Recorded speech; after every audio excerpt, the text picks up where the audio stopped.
March 3, 1943, 10 a.m. Huon Gulf, New Guinea. Aboard the destroyer Yuki Kaz, officers freeze behind binoculars as 12 twin-engine bombers rip toward the convoy at wave-top height, so low their prop-wash tattoos silver scars across the sea. This isn't doctrine, it's heresy.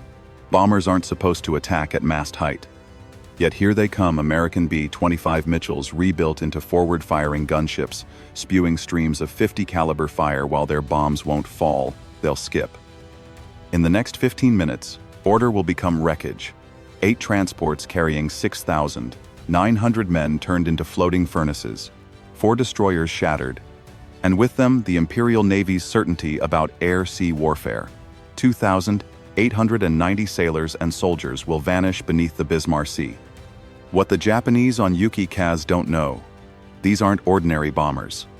They're the brainchildren of maverick engineer Pappy Gunn, 8 forward-firing, 50s in a solid nose, extra gun packs by the cockpit, a single trigger concentrating fighter squadron firepower into one beam of death.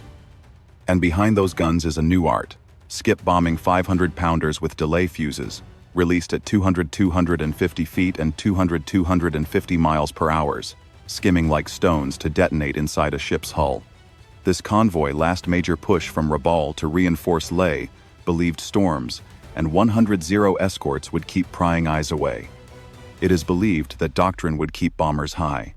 It was believed the sea could still be crossed in daylight. In 15 minutes, belief will drown. The Pacific War will tilt. Air power will prove it can close sea lanes without a single friendly warship in sight, and Japan's lifeline to New Guinea will snap. They sailed from Rabaul just after midnight on March 1, 1943. A last, desperate effort to move the 51st Division and enough supplies to hold Leh and the New Guinea flank. 8 transports and 8 destroyer escorts formed a tight, guarded column built on confidence and habit. On board rode 6,900 troops, infantry, technicians, fuel drums, and ammunition enough to sustain a garrison for months. Japanese planners believed the sea route was safe. Meteorologists forecast 3 days of storms, a natural cloak against Allied reconnaissance. From bases on New Britain and in New Guinea, 100 Mitsubishi Zeros were to stand ready as fighter cover to ward off raids. The route hugged New Britain's northern shore. Speed and concealment, not open water duel, were the convoy's defense.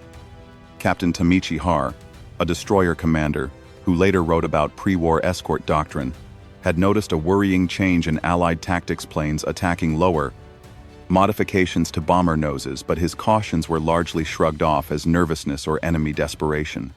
In the tight, ritual world of imperial naval planning, doctrine and precedent mattered.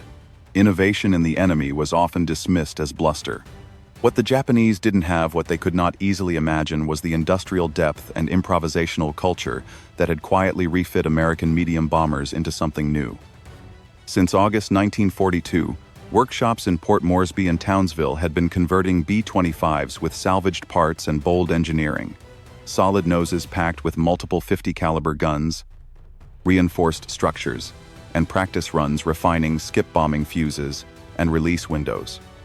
The Allies weren't just sending planes, they were sending a new doctrine: low, fast, and lethal. For the convoy, the gamble was straightforward: weather, fighter cover, and coastal navigation.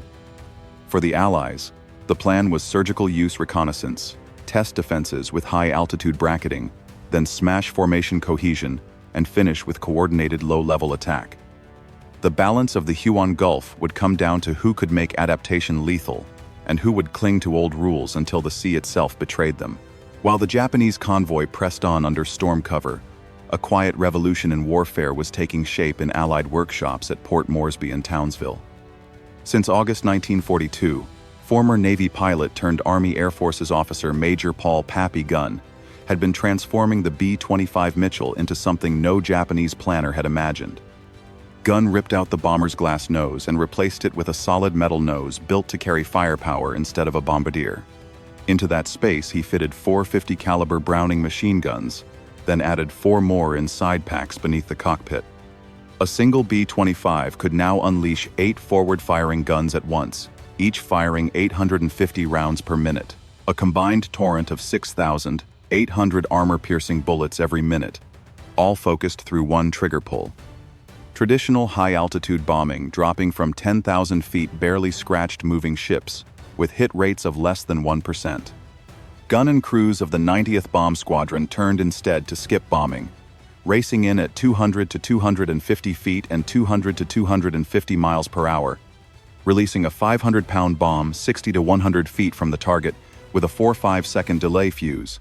The bomb would skip across the water like a stone and explode inside the hull, where the armor was weakest. Weeks of relentless practice on the wreck of the SS Pruth in Port Moresby Harbor sharpened the technique until it became second nature. Behind these frontline innovations stood America's industrial depth.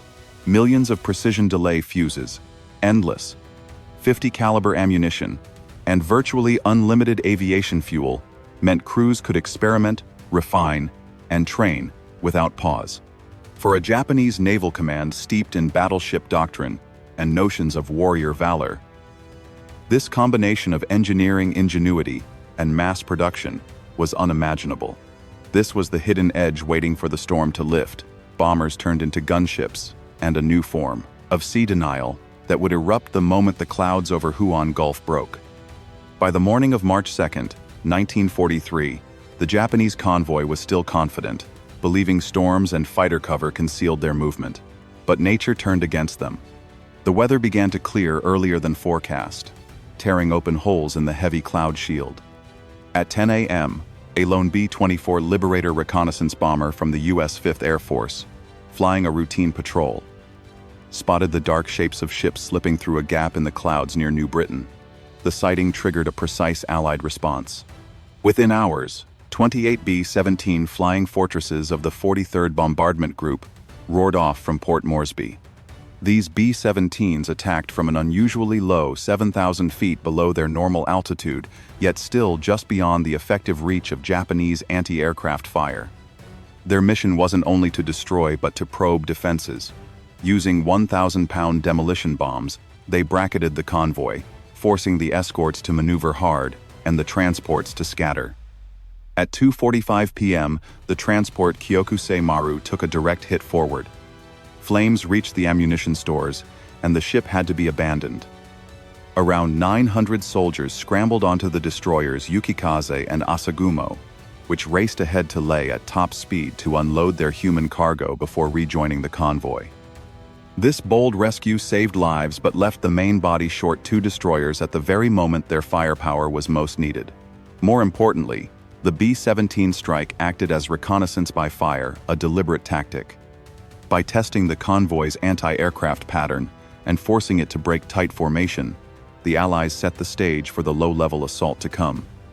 When the sun rose the next day over the Huon Gulf, the sky was cloudless and bright, perfect weather for skip-bombing B-25s and Australian Beaufighters. The Japanese, now exposed in open water and thinking they had weathered the danger, were unknowingly sailing straight into the carefully laid trap. March 3, 1943, 10 a.m., Huon Gulf. A flawless tropical morning breaks over the convoy. Safety at Leh lies barely 80 miles ahead. Then the horizon darkens with specks racing in just above the waves. Through binoculars, Japanese lookouts grasp the unthinkable. B-25 Mitchells flying at mast height, their noses flashing with streams of 8 50 caliber machine guns each.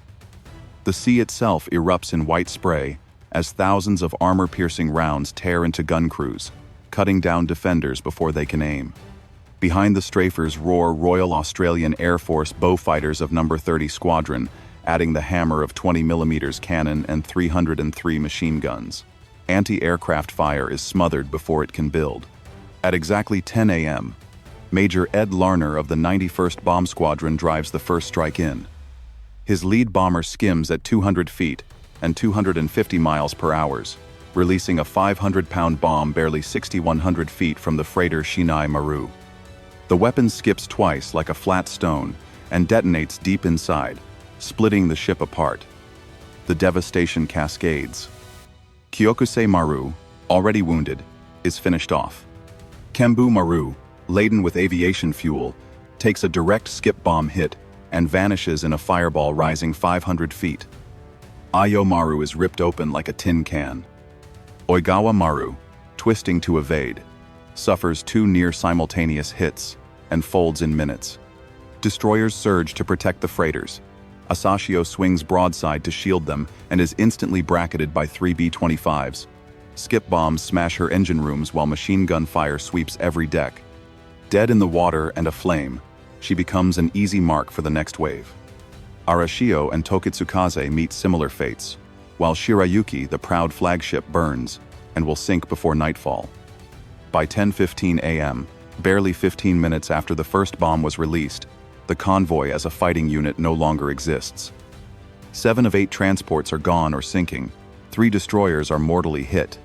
Oil slicks burn across the Huon Gulf as thousands of soldiers and sailors struggle in the sea, the thunder of strafing guns still echoing over the water. By the time the smoke began to drift low across Huon Gulf, the Japanese convoy was no longer an organized force. Thousands of soldiers and sailors were suddenly in the water, many with no hope of rescue. Thick black oil coated the surface, clinging to clothes and skin, while burning fuel floated in patches of fire.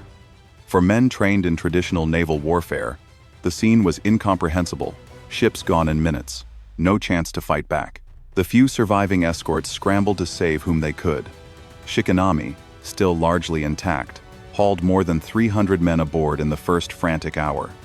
Other destroyers doubled back at dusk to search the debris field, but danger still ruled the sky. The morning of March 4th brought a new nightmare. Allied aircraft returned B-25s, B-17s, A-20s, and Australian Beaufighters hunting not just ships but survivors. Lifeboats and makeshift rafts became targets. Machine gun fire churned the sea into white foam. Rafts shattered under direct hits. American PT boats joined in after dark, determined to prevent soldiers from swimming to the New Guinea shore, where they could reinforce Lae. Despite heroic efforts by crews like those on Hatsuyuki, which arrived with extra fuel for the rescue, the losses were staggering. Of the 6,900 troops who had left Rabaul to save Lae, 2,890 were dead. Only about 2,700 survivors reached Rabaul, with another 1,200 men eventually making it to Lae in scattered groups. All of the precious ammunition, medical supplies, and aviation fuel went down with the transports. The shock raced up the Japanese chain of command. Admiral Isoroku Yamamoto, commander of the combined fleet, read the dispatch aboard the battleship Musashi and sat in silence before admitting the strategic reality. Never again could Japan move large reinforcements by surface convoy within range of Allied aircraft. Within days, Imperial General Headquarters accepted the bitter truth. Forward garrisons like Lae would have to fight, cut off from meaningful resupply, living on what could be smuggled in small night runs or submarines. The air-sea equation in the Southwest Pacific had shifted forever. The Battle of the Bismarck Sea was far more than a brief clash at Huon Gulf. In just 15 minutes of destruction, the war in the Southwest Pacific pivoted from traditional naval contest to industrial, air-driven warfare. For the Allies, the victory proved that air power alone could seal sea lanes. Without a single battleship in sight, coordinated American and Australian aircraft wiped out an entire reinforcement convoy. The success validated skip bombing as standard doctrine and accelerated production of B-25 gunship variants. North American aviation quickly turned Pappy Gunn's field modifications into factory features: solid metal noses, built-in gun packs, even experiments with 75mm cannons. By late 1943, B-25 hours and J models carried 14-18 forward-firing guns, each aircraft a floating fortress of its own. For Japan, the implications were devastating. With the Lae garrison cut off, forward bases across New Guinea withered. Supplies dwindled to starvation levels within months. Attempts to sneak food or ammunition by destroyer or barge were too small and too vulnerable to matter. The morale blow was just as deep. Samurai ideals of valor and decisive surface battles crumbled before engineering, industry, and coordination. The engagement showcased how industrial capacity equals military capacity. American factories could replace expended bombs and fuel in days. Pilots rotated home to train the next wave. Mechanics restored battered planes in jungle conditions within 72 hours. Japan, short of fuel, spare parts, and seasoned pilots, had no way to match the pace of adaptation. The lesson was unmistakable. Production is power. Innovation is a strategy. In those 15 minutes over the Bismarck Sea, the US proved that a nation able to out-engineer and outproduce its opponent could decide a campaign and ultimately a war long before the final shot was fired.